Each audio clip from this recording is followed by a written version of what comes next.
देशवासियों के अंदर एक भाव जगाना होगा और वो है हम स्वदेशी का संकल्प लें। नरेंद्र मोदी जी ने हिंदुस्तान के जो छोटे बिजनेस वाले हैं, छोटे उद्योग हैं, उन सबको खत्म कर दिया। नोटबंदी और जीएसटी लागू कर के लिए 5 साल के लिए 5 लाख की एक मुश्त ब्याज रहित आर्थिक सहायता राशि प्रदान की जाएगी। अच्छा रोजगार हम लोग देने की कोशिश करते हैं और बुनकर लोग को दे भी रहे हैं, लेकिन कहां तक जीवित रहते हैं ये तो हम खुद भी नहीं जानते।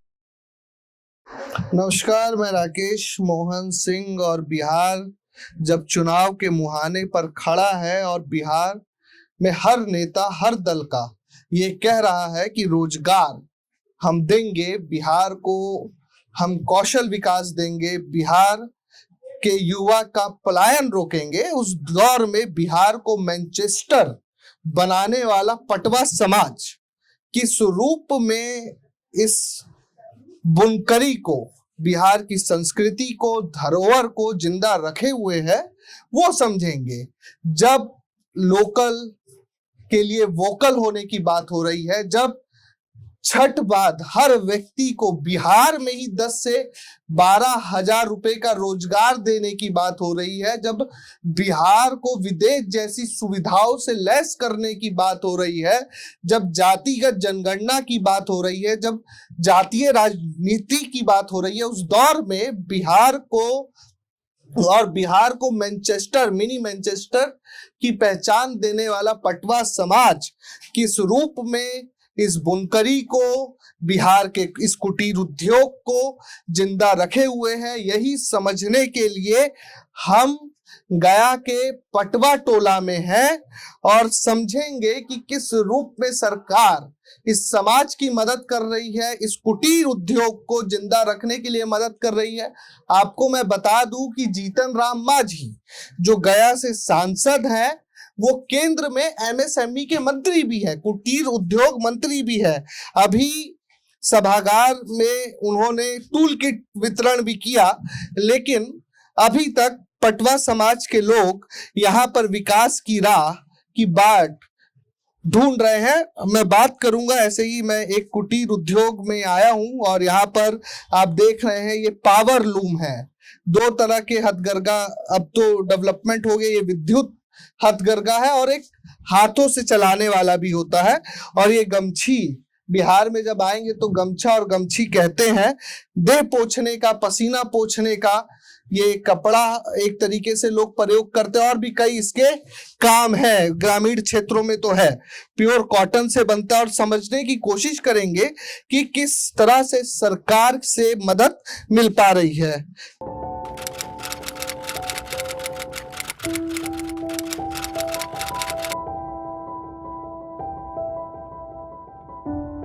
आइए सर, क्या नाम है जी आपका? शंकर लाल।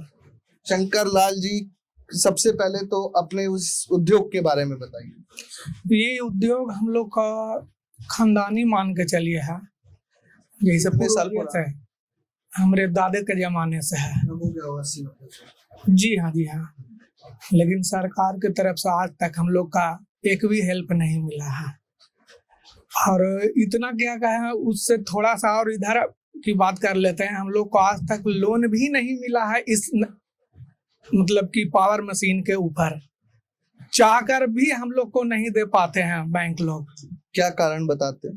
कारण बताते हैं कि यहाँ पर लोन की जरूरत नहीं है, सीधा हाथ झाड़ देता है, बोलते हैं कि तुम लोग को लोन नहीं मिलेगा। जरूरत ही नहीं है। हम लोग उसी से कारण से जूझ रहे हैं।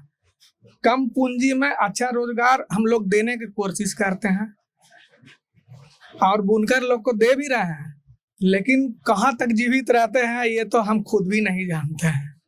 पीएम मोदी और नीतीश कुमार लगातार ये कह रहे हैं कि स्वदेशी को अपनाइए, लेकिन आज स्वदेशी हाथों में रोजगार देने वाला ये स्वदेशी उद्योग लोन ना मिलने की वजह से परेशान है और कोई कारण भी नहीं। कोई कारण नहीं। मांगने जाते हैं तो एकदम नकार देता है कि वहाँ पटल टोली का लोन नहीं मिलता। ये जो मुद्रा ये लोन योजना है, उद्यमी उसमें लोन, तो एंट्री भी नहीं हम लोग को मिला है। ये उद्यमी लोन योजना, ये सब में कुछ भी नहीं है। जो पूंजी दादे जमाने से आ रहा है उसी को हम लोग उपयोग कर रहे हैं। अब तो बाल बच्चा को जो हम लोग इंजीनियर बना रहे हैं वो इसी से पूंजी निकाल करके, और हम लोग का बिजनेस धीरे धीरे ठप होते जा रहा है और बाल बच्चा को हम लोग निकालते जा रहे हैं। इस टोला में कितने बुनकर परिवार होंगे? बुनकर परिवार तो होंगे लगभग 1000 से ऊपर होंगे। और कितने लोग के यहाँ ये उद्योग चल रहा है? लगभग हर घर में। हर घर में और हर घर में जो उद्योग है ना उस पर ही बाहर का ही सब काम करता है, सब खुद नहीं। हम लोग तो खुद काम करते हैं, लेकिन सब जितने भी और उद्योगपति हैं हम लोग से तो बड़े बड़े हैं, उनके क्या सब बुनकर लोग ही काम करते हैं। बाहर से आते हैं मजदूर, काम करते हैं, शाम होता है चाहे शाम का पैसा ले जाता है या हफ्ता में ले जाता है, अपना वो हिसाब करके ले गया। और एक जो ये लघु उद्योग है कितने लोगों को रोजगार दे देता हो? मेरे पास 10 मशीन है तो लगभग 10 लोगों को हम लोग दे पाते हैं रोजगार। 10 लोग को। और लगभग आप बताएं कि 1000 घर होगा, मशीन तो ज्यादा होगा। 1000 घर तो एक 10 का एवरेज ही पकड़ ले तो 10,000 मशीन। हाँ, उससे भी ज्यादा होगा, कम नहीं होगा। 10,000 का एक हाँ, क्योंकि फैक्ट्री तो और बड़ा बड़ा भी है, किसी के पास 100 मशीन तक है, वो सब पार्टी बड़ा बड़ा है। तो 10,000 लोगों को तो आप रोजगार आराम से। हाँ जी जी। लेकिन धीरे धीरे लोगों का इसकी तरफ से मन उठ रहा है। जैसे खेती बाड़ी से सब लड़कन लोग का मन उब रहा है कि हम लोग खेत में नहीं जाएंगे, उसी तरह ये हम लोग का खानदानी बिजनेस है। ये जहाँ से धीरे धीरे अब हम लोग खत्म होते जा रहे हैं, क्योंकि इसमें हम लोगों का जो है सो परिवार सब हटे जा रहे हैं। जो पुराने लोग हैं वही बच रहे हैं, वो कर रहे हैं, वो भी बाल बच्चा को जो जीवित रखने के लिए कि भाई तुम लोग कुछ कर लो। हम लोग तो इसमें लगे हुए हैं और मान के चलिए 16-17 घंटा लगे रहते हैं, तब हम लोग निकाल पाते हैं इससे। एक दिन में कम हो गया है, इसलिए 16-17 घंटा काम करना पड़ता है। थोड़ा सा मैं आपसे समझना चाहूंगा, ये गमछी बन रहा है ना? जी जी। तो अधिकतर जगह यही बनता है या कुछ और भी बनता है? और भी बनता है, चादर बनता है, बेडशीट बनता है और अंडी चादर बनता है जो पितृपक्ष में हम लोग उपयोग करते हैं। रामनवमी बनता है, हर तरह का मतलब छोटा छोटा जो भी मतलब कि कॉटन का कपड़ा होता है वो सब बनता है। तो ये प्योर कॉटन है ना? Pure cotton. अब जैसे सरकार जीएसटी वगैरह कम कर दी है, आप लोगों को क्या इससे राहत मिल रहा है? अभी तो हम लोग को पता भी नहीं चला है, जीएसटी का कोई अभी संकेत नहीं मिला है। अभी तो जो माल आया हुआ है वही जीएसटी से आ रहा है, हम लोग उसी जीएसटी से ले रहे हैं। अभी तो हम लोग को उतना ही लग रहा है, और माल जीएसटी से बिकता है भी और नहीं भी बिकता है, टोटल जीएसटी से नहीं बिक पाता है। आपका तो इनकम महंगा पड़ जाता है। ये धागे पे जीएसटी अभी लग के आ रहा है, धागा ही आता होगा ना? जी हाँ। मैं दर्शकों को दिखा दूं आपको, ये इस तरह का धागा आता है ना? जी हाँ जी हाँ। इस तरह का धागा आता है तो धागे पे तो जीएसटी लग के ही आ रहा होगा। जी हाँ जी हाँ, है ना? क्योंकि जीएसटी लग के आता है। जीएसटी 18% लग के आ रहा है। अब यहाँ पर भी एक गणित आप समझिए कि जैसे मैं आपको एक एग्जांपल दूं तो कॉपी किताब जो जिस पर हम लोग लिखते हैं उस पर सरकार ने बोला कि जीएसटी नहीं लगेगा, लेकिन कागज पर जीएसटी लग रहा है, तो वो तो व्यापारी जीएसटी में ही खरीदेगा। जी हाँ जी। जो पीछे से माल बेच रहा है, धागा कच्चा माल, वो तो जीएसटी पे ही बेचेगा। जी हाँ जी हाँ। आप पर दबाव है कि आप पर जीएसटी अब नहीं लगा सकते, नहीं लगा तो सकते। नुकसान व्यापारी का, और अगर वो नहीं ले पाता है तो फिर मेरा नुकसान होगा, क्योंकि वो रेट तो बढ़ा के लेगा नहीं, क्योंकि वो जो रेट में ले रहा है उसी रेट में लेगा, चाहे जीएसटी प्लस करके दीजिए या बिना जीएसटी का दीजिए। अरे सर एक बात बताएं कि जैसे आप, मैं कैमरामैन से कहूँगा एक बार पीछे भी दिखा दे, माल वहाँ तैयार है ना, एक प्यारा सा खरगोश भी पड़ा है, तो आप दर्शन कीजिए, देखिए तो माल वहाँ पड़ा है, तो रखा हुआ है आप लोगों ने। जैसे कि हम लोग उत्तर प्रदेश में भी सरकार ने योजना चलाई है कि जो भी हमारे लोकल उद्योग है हम उसको एक ऐसा प्लेटफॉर्म देंगे, मार्केट अवेलेबल कराएंगे कि जहां वो जाकर अपना माल बेच सके। नीतीश सरकार में पिछले 20 साल से आप लोगों को कोई ऐसा मार्केट या प्लेटफॉर्म उपलब्ध हुआ है जिसमें आप जाके डायरेक्ट परचेसर से बेच सके परचेसर को, या आपको डायरेक्ट मार्केट मिल पाए अपने सामान? नहीं, अभी तक तो ऐसा कुछ भी नहीं हुआ है। हम लोग एक यहाँ पर हॉस्पिटल के लिए अलाउ किए हैं, हर 5 साल पर एक बार करते हैं, वो तो आज तक बना ही नहीं है। और मार्केटिंग कहाँ से बना करके उन लोग देंगे? उन लोग तो इन मैनचेस्टर इस वक्त जानते हैं, जब चुनाव आता है उसी वक्त जानते हैं, उसके बाद कोई नहीं आता है यहाँ पर। सिर्फ ले जाता है कि भाई हमको वोट दो, हम ये करवा देंगे वो करवा देंगे, लेकिन कोई अभी तक आया नहीं है और ना ही कुछ बना है। तो जीतन राम मांझी तो इसी चीज के मंत्री हैं केंद्र में। मंत्री है जरूर, लेकिन आज तक जीतन मांझी इस एरिया में नहीं आए हैं। ये जो मैनचेस्टर नहीं घूमे हैं अभी तक, सिर्फ अपना ही एरिया में घूम करके उधर से उधर ही चल जाते हैं। इस एरिया में अभी तक नहीं आया है। बहुत हुआ तो गया शहर और अपना एरिया, अपना गांव, बस। अब बात इधर उधर जाति की और बात। अब थोड़ा सा और मैं आपसे, अब देखिए 10-10 पावर लूम आपने लगा रखा है, बिजली पर चल रहा है, कितना बिल आ जाता है सर? इसका लगभग 16,000 का बिल आता है प्रति माह। हाँ, और इसमें 45 से 50% हम लोग का अनुदान मिलता है, सिर्फ वही राहत है। अगर हम लोग का इस 16,000 आ जाता बिल ना, तो हम लोग आज का कब्बे का बंद कर देते मशीन, क्योंकि उतना है ही नहीं है मुनाफा इसमें। 1-1, 2-2 रुपया खातिर हम लोग लड़ते हैं इसमें। जब एक गमछा तैयार होता है तो हम लोग को 1 रुपया से 2 रुपया बचता है, उसी से मजदूरी निकाल करके हम लोग को कारीगर को भी देना रहता है, अपना भी यूज करना है, बिजली को भी देना है और मशीन मेंटेन भी करना है। इतना खर्चा है मशीन में। एक दिन मशीन चलता है, कम से कम इसमें 500 रुपया डेली का खर्चा है मशीन में। मैं अक्सर दर्शकों से कहता हूं कि बिहार राज्य गरीब नहीं है, इसको गरीब रखा गया है। सही बात है, सही बात है। इसको रखा गया है, इस पर अगर ध्यान दे केंद्र और बिहार सरकार दोनों, तो यही उद्योग आज जो 10,000 है से 1 लाख पर पहुंचा रहता, लेकिन आज वो स्थिति है कि 10,000 से आप 9,000 हो जाएगा, 8,000 हो जाएगा, लेकिन 11,000 नहीं होगा। कई व्यापार सर की कोरोना काल के बाद ऐसा ठप पड़े कि अभी तक उठ नहीं पा रहे, उबर नहीं पा रहे हैं। आप लोगों के समय भी कोरोना जब हुआ उस समय, उसके बाद क्या स्थिति बनी? सरकार की तरफ से राहत, उससे उबर पाए हैं कि नहीं, कि अभी भी स्थिति उस कारण बहुत खराब है? अभी तो हम लोग नहीं उबर पाए हैं, और बल्कि डूब ही गए हैं। ताकि वहां पर जो स्थिति बना था करीब 1-1.5 महीना, तो एकदम हम लोग का मशीन बंद रहा, कोई कारीगर नहीं था, कोई माल ही नहीं जा रहा था, ना आ रहा था, तो बंद था मशीन। तो बंद होने के कारण जो है से हम लोग का काम एकदम ठप हो गया था। हम लोग तो दाने दाने को मोहताज हो गए थे कि अब अपना खाना भी कैसे जुटेगा। लेकिन फिर भी देखिए, कपड़ा का बिजनेस है, थोड़ा बहुत लोकल एरिया में निकला माल, या निकाले हम लोग, चोरी निकाले ही होंगे। हाँ, निकाले हम लोग, उसी से फिर जीवन यापन कर रहे थे, लेकिन उसका असर हम लोग का अभी तक है।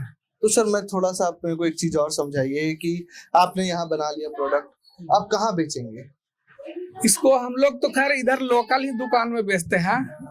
जैसे महाजन से सूता लेते हैं तो हम लोग महाजन के पास ही माल रख देते हैं, क्योंकि हम लोग को उतना आगे का नॉलेज नहीं है, और आगे अगर निकलते हैं तो मुनाफा कुछ ज्यादा मिल सकता था, लेकिन हम लोग नहीं निकाल पाते हैं, क्योंकि सरकार आपको व्यवस्था नहीं दे पा रही है मार्केट में पहुंचने। नहीं, हाँ, वो नहीं दिया है, इसीलिए हम लोग नहीं जा पाते हैं। अच्छा, मैं आपसे ही पूछूं कि क्या व्यवस्था होनी चाहिए कि आपका मुनाफा बढ़ जाए, तो आप क्या बताएंगे? मैं यही कहूंगा कि ये जो सूत जहां से आता है, सबसे पहले जीएसटी खत्म हो जाए, इस पर 1 पैसा भी ना लगे, क्योंकि कॉटन का बिजनेस यहाँ पर होता है, यानी कॉटन का ही यहाँ पर व्यवसाय होता है, कोई भी पॉलिस्टर मिक्स नहीं होता है, और कॉटन पर नहीं लगना चाहिए, कपड़े पर नहीं लगना चाहिए। मंत्री लोग भी बोलते हैं, लेकिन हम लोग को लग करके आता है। वो हट जाए तो सस्ता पड़ेगा, और सस्ता पड़ेगा तो हम लोग को मुनाफा इसमें मिल सकता है। और सरकार एक व्यवस्था करे कि बिहार से जो ये आपका संस्कृति तो है, जी हाँ, विरासत है ये आप लोगों की, तो लोकल फॉर लोकल, स्वदेशी अपनाए, यही हम लोग का एक हिम्मत सिर्फ जुबान से मिला है, और उसी पर हम लोग चल रहे हैं कि जिस दिन मिल जाए उस भरोसे पर कायम हम लोग हो जाए। अगर मिल जाता है तो हाँ, धरातल पर कुछ भी नहीं है, सिर्फ जुबानी है। अगर वो आ जाता है तो हम लोग तो जंग जीत जाएंगे। एक बार थोड़ा सा दर्शकों को एक मशीन चला के बताएंगे कैसे काम होता है, कोई भी एक मशीन जो आपको।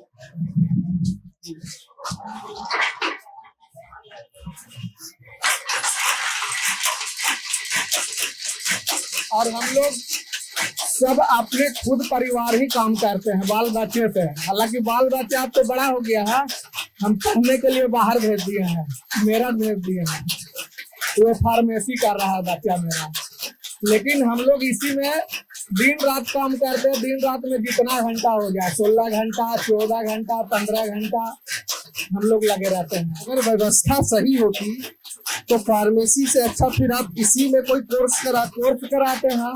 इसमें है कोर्स टेक्सटाइल से रिलेटेड कहा, लेकिन वहाँ पर यहाँ पर नहीं होने के चलते हम लोग टेक्सटाइल नहीं करवा पाते हैं, ताकि यहाँ पर वैसा कोई व्यवस्था है नहीं। एक गमछा कितने देर में बनकर तैयार हो जाता है? एक गमछा मान के चलिए 1 घंटा में बन के तैयार हो जाता है। और इस पर मुनाफा 1 रुपए, 1 से 2 रुपए, 1 से 2 बस। ये जिस सूट की बात कर रहे हैं, जी हाँ, यही धागा, यही कॉटन है। पहले यहाँ पर हम लोग खुद लोकल रंगीन जो भी बना हुआ है ये धागा खुद बनाते थे, लेकिन यहाँ पर थोड़ा ऑब्जेक्शन होने लगा कि पानी खराब हो गया, ये है वो है, तो हम लोग सोचे कि अब रंगीन वाला बना बंद कर दें। लेकिन जहाँ से माल आता है अब वहाँ से जो है से रंगीन कलर करके हम लोग को माल मंगवा देते हैं, और उनसे हम लोग रंगीन लेते हैं, और जो डिमांड रहता है वही हम लोग, इसी से हम लोग कपड़ा बनाते हैं। और यही हम लोग बाहर से माल मंगवाते हैं। इसी में जो भी जीएसटी लग के आता है, इसी में लग के आता है, और हम लोग जीएसटी प्लस करके नहीं बेच पाते हैं, महंगा पड़ जा रहा है। हम लोग को लग जाता है, लेकिन हम लोग प्लस नहीं कर पाते हैं। कितना गमछा बन जाता होगा जी इसमें? ये तो वजन के हिसाब से है। जैसे एक गमछा अगर 200 ग्राम का बना, ये 100 ग्राम का बना, उस हिसाब से है। ये एक जो है सा गोला हम लोग बोलते हैं इसको, ये लगभग 1 से 1.25 kg का होगा। इससे ही हम लोग 1-1 पीस गमछा बनाते हैं। इस एक से हाँ, ये एक धागा है। इससे हम लोग जो कपड़ा बन रहा है ना, उसमें कम से कम 900-1000 धागा डालते हैं।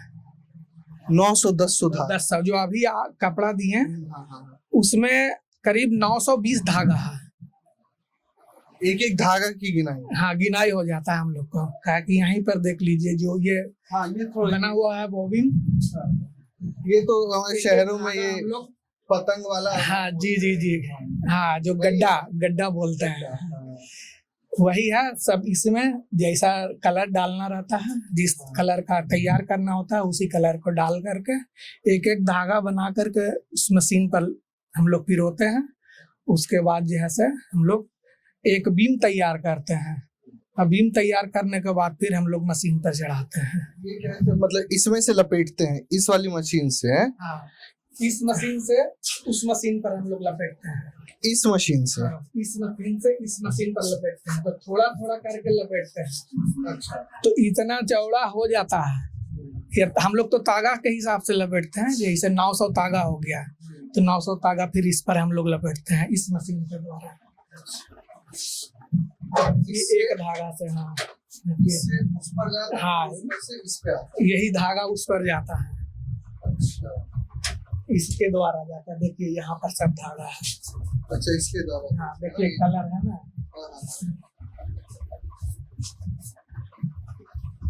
और इसमें कॉटन है हम लोग का। ये एक दिन में कितना समय, मतलब ये अगर धागा लपेट, ये दिन भर में हम लोग का एक तैयार होता है। इसको हम लोग बीम बोलते हैं। बीम बोलते हैं। हाँ, यही मशीन पर जा करके ही कपड़ा तैयार होगा। इसको कलर बांटने में ही हम लोग को टाइम लगता है। हाँ, ये पाड़ हो गया, पाड़ का कलर हो गया, ये 20 का डिजाइन हो गया, ये उस तरफ का पाड़ का डिजाइन हो गया, और उस तरफ क्या है उधर। चलिए, इसको कौन सा मशीन से धागा हम लोग लपेटते से उधर। अच्छा, तो मेहनत बहुत है ना? बहुत है, बहुत। लेकिन उस हिसाब से मजदूरी नहीं है हम लोग का। देखिए एक एक धागा हम लोग लपेटते हैं।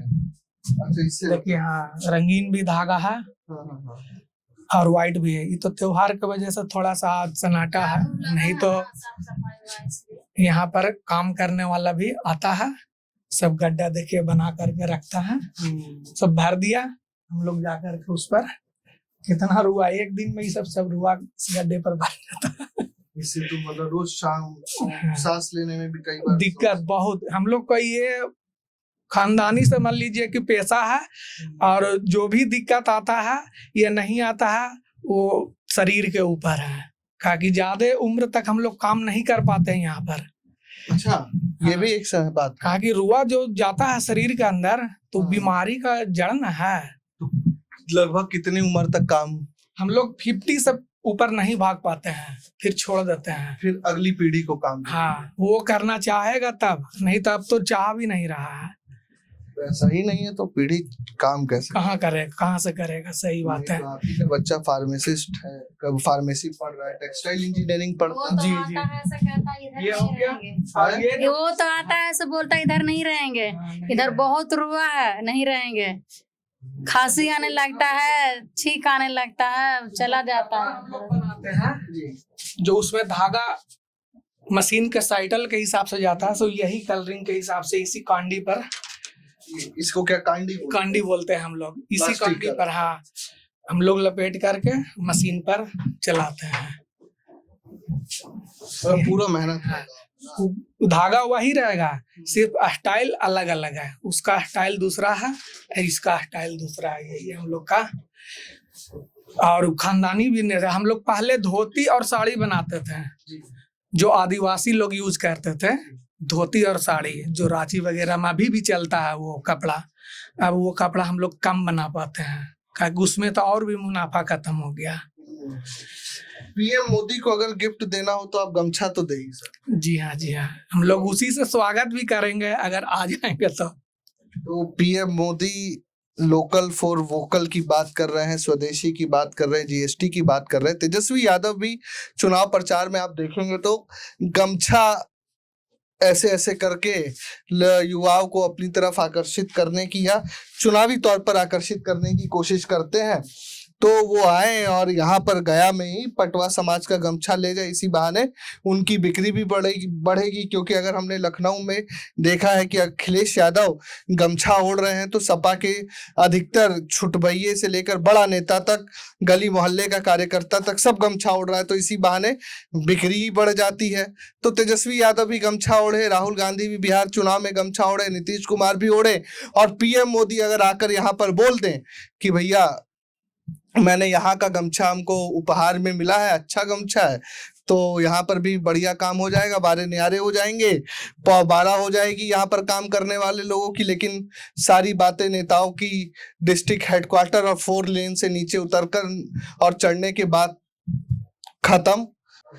तो एक राजनीतिक सवाल पूछ लेता हूँ आपसे, जैसे राहुल गांधी बोल रहे हैं कि हम लोग आएंगे सत्ता में तो उद्योग, जो लघु कुटीर उद्योग है, दर्शकों को बता दूं, मैं इतनी देर खड़ा हूँ तो इतना पसीना, आप तो पूरा दिन खड़े होते होंगे। जी हाँ, जी हाँ, बहुत पसीना आता होगा, गर्मी जब प्रचंड होता होगा तो बहुत ज्यादा है। हम लोग छोड़ देते हैं मशीन को, जब दोपहर का गर्मी आता है हम लोग मशीन छोड़ देते हैं, ताकि इसमें पावर से ही मोटर चलता है, मोटर हीटिंग हो जाता है, मशीन भी हीटिंग हो जाता है, तो हम लोग दोपहर को 4 घंटा मशीन बंद कर देते हैं।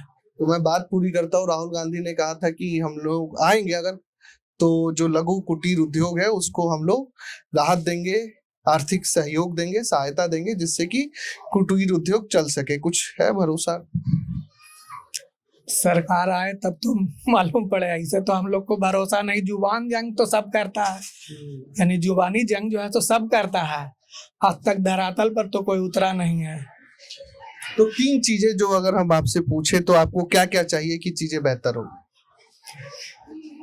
वही जो जीएसटी कम हो जाए, और यहाँ पर लोकल को भी बेचने का अधिकार जो व्यापारी से मिलता है वो मिल जाए, जैसे मुनाफा ज्यादा होना चाहिए। और जो है से हम लोग को जो है से मजदूरी जो है सो कारीगर को जो कम दे पा रहे हैं वो ज्यादा दे पाए। कहा कि जो आजकल राज मजदूरी का मजदूरी मिलता है वही मजदूरी अब हम लोग को इस पर बच पा रहा है या दे पा रहे हैं। कहा कि उससे अगर जैसा ही कम होगा, मतलब जैसे ही कम होगा, अगर उसको 400 रुपये मिलता है, अगर इस मशीन पर उस मजदूर यानी बुनकर को 400 से कम होगा तो ये मशीन छोड़ देगा। सीधा बोलेगा हम 7 घंटा ही काम करेंगे, हम 10 घंटा नहीं काम करेंगे। और बात सही है। और एक चौथी चीज हम जोड़ देते, लघु उद्यमी योजना के तहत लोन वगैरह की व्यवस्था हो जाए। जी हाँ, जी हाँ, वो व्यवस्था हो जाए तो थोड़ा सा हम लोग मजबूत हो सकते हैं। मैडम है आप जी, एक सवाल पूछूंगा आपसे। नीतीश जी तो कहते हैं कि हमने महिलाओं का बिहार में बेड़ा पार कर दिया, अभी 10-10 हजार रुपया भी बांटे। आप तो अपने पति का इतना सहयोग कर रही हैं आगे बढ़ाने के लिए, आपकी नीतीश जी से क्या मांग है? मेरा तो यही है कि हर घर में रोजगार हो, सब कुछ सबको मिले, जो ताकि आगे सबका पेट चले, पढ़ाई लिखाई सब कोई अच्छा से कर सके। इसके लिए जैसे 10-10 हजार रुपया महिलाओं को मिला, आप भी तो रोजगार में लगी हैं, आपको कुछ हुआ? नहीं, आपको कुछ है? हम तो जितना मेहनत करते उतना ही होता है, और बाकी जो चलिए ठीक है। ये आप कभी आइए, बिहार ग्रामीण परिवेश है, लेकिन सरकार को समझने की आवश्यकता है कि जिस दौर में हम स्वदेशी को बढ़ाने की बात कह रहे हैं, उस दौर में बिहार को मैनचेस्टर और या मिनी मैनचेस्टर की पहचान देने वाला ये पटवा समाज विकास की राह और सरकार की सुविधाओं की बाट में बैठा है, इंतजार कर रहा है, और इस विरासत को, इस औद्योगिक विरासत को संभाले हुए है जीतन राम मांझी, एमएसएमई मिनिस्टर, केंद्र सरकार, भारत सरकार में है। वो अभी हाल ही में आए थे तो उन्होंने टूल किट बांट दिया, लेकिन टूल किट बांटने से नहीं होगा। तेजस्वी यादव जो डेवलपमेंट की बात कर रहे हैं, राहुल गांधी जो लघु कुटीर उद्योग एमएसएमई को बढ़ावा देने की बात कर रहे हैं, उन्हें भी यहाँ पर आना चाहिए। सिर्फ पटना के सभागारों, एसी हॉल्स में बैठकर घोषणाएं करने से नहीं होगा। आप धरातल पर आइए, समझिए, बिना फोटो ऑप के आइए, और लगातार जो रोजगार को सुदृढ़ बनाए रखे हुए है ये पटवा समाज, अब शायद आने वाले कुछ सालों में उस रूप में रोजगार ना दे पाए जिसके लिए जाना जाता है। तो सरकार चुनावी साल में सिर्फ जाति पर आधारित ना हो, जात का तड़का ना लगाए, थोड़ा सा विकास का चावल और दाल भी अपनी राजनीति में मिलाए। मैं राकेश मोहन सिंह।